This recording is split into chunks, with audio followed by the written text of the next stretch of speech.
दीक्षा के बारे में इस वीडियो के माध्यम से हम बताने जा रहे हैं। दीक्षा अगर आप लेना चाहते हैं तो कैसे ले सकते हैं, दीक्षा के लाभ क्या है, हमें दीक्षा कब लेनी चाहिए आदि तमाम प्रश्नों के उत्तर आपको हम देने जा रहे हैं। और दीक्षा के बाद मंत्र सिद्धि कैसे होती है इसका रहस्य भी इस वीडियो के माध्यम से हम बताएंगे। तो अगर ये सब चीज़ें आप जानना चाहते हैं तो इस वीडियो को एंड तक जरूर देखें।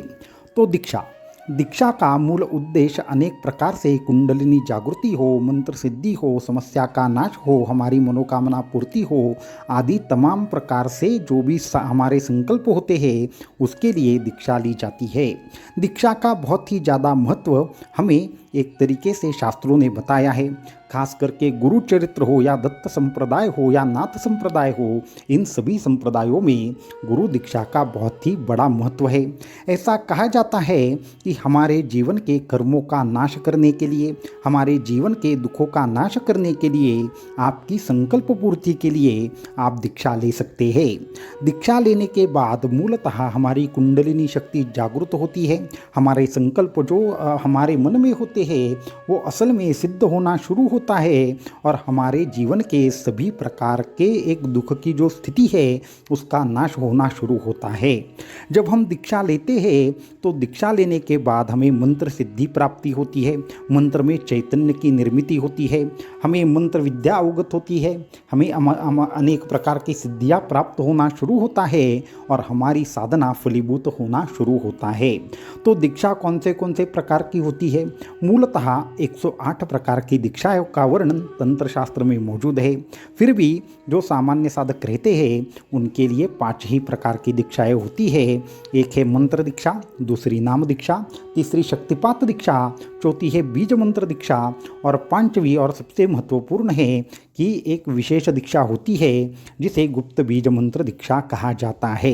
तो दीक्षा हमें कब लेनी चाहिए? जब हमारे अनेक प्रकार के दुखों से हमारा जीवन घिरा हो, उससे हम बाहर आना चाहते हो, हमें बहुत ही बड़े पैमाने पर एक तरीके से मानसिक तौर पर हमारा स्वास्थ्य ठीक ना हो, या हमें एक प्रकार से आध्यात्मिक उन्नति चाहिए, हमें कुंडलिनी जागृति चाहिए, हमें मंत्र तंत्र की सिद्धि चाहिए, हमें सभी प्रकार की समस्याओं से बाहर आना है, अनेकों उपासनाएं करने के उपरांत भी हमें किसी भी उपासना से कोई भी राहत ना मिले, तब साधकों को दीक्षा जरूर लेनी चाहिए ताकि हमारे अनेक पूर्व जन्मों के कर्म का नाश होकर गुरु हम पर कृपा कर पाए। और एक महत्वपूर्ण प्रश्न साधकों ने पूछा है कि दीक्षा हमारे यहाँ जो होती है वो कौन से प्रकार की होती है और दीक्षा हम किस तरीके से ले सकते हैं। तो हमारे यहाँ पे दत्त संप्रदाय दीक्षा होती है। तो दत्त संप्रदाय दीक्षा जो है वो साल में 4 बार होती है। उसमें भी गुप्त बीज मंत्र है, शक्तिपात है, नाम दीक्षा है और एक विशेष प्रकार की बाधा नाशक और गुरु गीता दीक्षा आदि प्रकार की दीक्षाएं हमारे यहाँ पे होती है। और इस दीक्षा में जो तिथि होती है वो निश्चित होती है। आने वाली गुरु पूर्णिमा के पावन अवसर पर दीक्षा विधि हमारे यहाँ पे होने जा रहा है। इससे जुड़ने के लिए आपको डिस्क्रिप्शन में दिए हुए व्हाट्सएप नंबर के ऊपर संपर्क करना है। अगला जो महत्वपूर्ण प्रश्न है, क्या हमारे जीवन के सभी दोषों का नाश दीक्षा के माध्यम से हो सकता है क्या?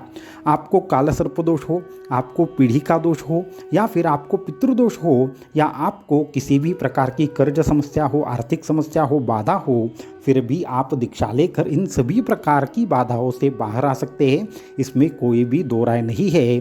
तो गुरु दीक्षा आपको सभी प्रकार के कर्मों से बाहर लेकर आती है। तो और एक महत्वपूर्ण प्रश्न है कि दीक्षा के नियम क्या है? तो दीक्षा के नियम ये है कि आपको साधना आसन के ऊपर बैठकर करनी है। आपको आसन के बारे में, माला के बारे में और यंत्र के बारे में पता होना चाहिए। अगर आप हमारे यहाँ पे दीक्षा ले रहे हैं तो आपको क्या करना है? केवल 3 ही नियमों का पालन करना है। सबसे पहला और महत्वपूर्ण नियम है, आपको रोज साधना करनी है। आपको नशीले और ऐसे पदार्थ जो आपके शरीर के लिए हानि एक तरीके से पैदा करते हैं ऐसे पदार्थों का सेवन नहीं करना है। और तीसरा महत्वपूर्ण नियम ये है कि आपको कम से कम 1.25 लाख की, जब भी आपको गुरु दीक्षा प्राप्त होगी तो आपको क्या करना है, उसका 3 या 4 माह के अंदर आपको 1.25 लाख का अनुष्ठान पूरा करना चाहिए। ये करना ही है ऐसा नहीं कह रहे, परंतु अगर आप करेंगे तो आपको बहुत ही ज़्यादा और ज़बरदस्त अनुभूति आएगी। तो और एक प्रश्न पूछा गया है कि दीक्षा के बाद क्या क्या अनुभूतियाँ आती है। अभी हर साधक को अपने अपने कर्म दशा के अनुसार अनुसार अलग अलग अनुभूति आती है, परंतु महत्वपूर्ण तौर पर अगर कहा जाए तो ये है कि साधकों को जैसे ही दीक्षा प्राप्त होती है उनकी कुंडलिनी जागृत होना शुरू हो जाता है। उनका जो एक विशेष प्रकार से चक्र जागृति का अनुभव है वो हर साधक का अलग अलग है, परंतु महत्वपूर्ण ये है कि उनको विविध प्रकार से प्रकाश दिखना, विविध प्रकार से देवताओं के दर्शन होना, अपने आप ही प्राणायाम होना, बहुत ज़ोर ज़ोर से वाइब्रेशन आना, अनेक तरीके से समाधि अवस्था की अनुभूति होना, अच्छे अच्छे सुगंध आना, अपने आप ही 2-2, 3-3 घंटे की समाधि अवस्था की शुरुआत होना, ऐसे अनेक प्रकार के अनुभव आते हैं। ये हुए आध्यात्मिक अनुभव। भौतिक अगर स्तर पर विचार किया जाए तो उनकी कर्ज समस्याएं कहीं ना कहीं पे छूटना, कहीं ना कहीं पे वो जो आर्थिक स्थिति उनकी खराब है वो अच्छी होना, अगर घर में बहुत ज़्यादा झगड़े हैं, घर में अगर आपके जो भी आजू बाजू की चीज़ें हैं वो ठीक नहीं है तो वो अपने आप ठीक होने लगना, गुरु शक्ति की अनुभूति आना, और गुरु शक्ति की अनुभूति की मदद से आपके जीवन में भक्ति भाव का स्थिर होना, ये महत्वपूर्ण जो आपके अनुभव है वो साधकों को भौतिक स्तर पर आते हैं। इसको छोड़कर और एक महत्वपूर्ण प्रश्न पूछा गया है कि क्या इस दीक्षा के माध्यम से कुंडलिनी संपूर्ण जागृत हो सकती है क्या?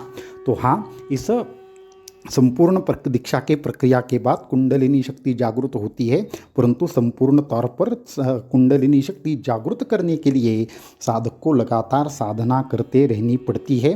बिना साधना के कुंडलिनी वैसे जागृत नहीं होती।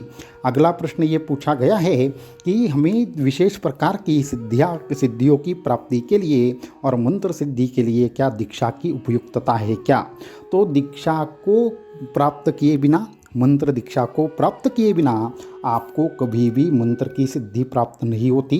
अगर आप तंत्र में महारत हासिल करना चाहते हैं, आप अनेक प्रकार की विद्याओं को सीखना चाहते हैं, तो आपको क्या करना चाहिए? दीक्षा लेनी चाहिए। दीक्षा के माध्यम से जब आप गुरु से जुड़ेंगे और गुरु जब आपको तंत्र का रहस्य बताएंगे, तब आपको उस दीक्षा के माध्यम से अनेक तंत्रों का रहस्य मालूम होगा, और तंत्र के रहस्य के माध्यम से आपको गुरु दीक्षा के माध्यम से उस विशेष मंत्र की सिद्धि प्राप्त होगी, क्योंकि मंत्र को जागृत करने का जो कार्य है वो गुरु करते हैं, और जब तक गुरु उस मंत्र में चैतन्य की एक प्रकार से अवधारणा नहीं करते तब तक आपको किसी भी प्रकार से उस मंत्र की शक्ति का इस्तेमाल कैसे करना है ये पता नहीं होता। बिना शक्ति के मंत्र भी शव समान है, और शव जो रहता है वो कुछ भी नहीं कर सकता क्योंकि उसके अंदर शक्ति नहीं रहती। उसी तरीके से मंत्र सिद्धि, तंत्र सिद्धि जो बाहरी सिद्धियाँ है, भविष्य दर्शन हो, भूतकाल दर्शन हो, आदि सिद्धियाँ भी तब तक नहीं आती जब तक गुरु आपको आशीर्वाद नहीं देते। तो अभी आने वाली जो गुरु पूर्णिमा है, उस गुरु पूर्णिमा के पावन अवसर पर हमारे यहाँ पे दत्त संप्रदाय दीक्षा होने जा रही है। जो भी साधक इस दीक्षा से जुड़ना चाहते हो, उन साधकों ने डिस्क्रिप्शन में दिए हुए व्हाट्सएप नंबर के ऊपर संपर्क करना है। संपर्क करने के बाद आपको जो भी दीक्षा हो उसके बारे में संपूर्ण जानकारी दी जाएगी और आपको सभी प्रकार से आगे मार्गदर्शन किया जाएगा। तो आज के इस वीडियो में इतना ही। आने वाले वीडियो में दीक्षा के बारे में और जानकारी हम देंगे। अवधूत चिंतन श्री गुरुदेव दत्त।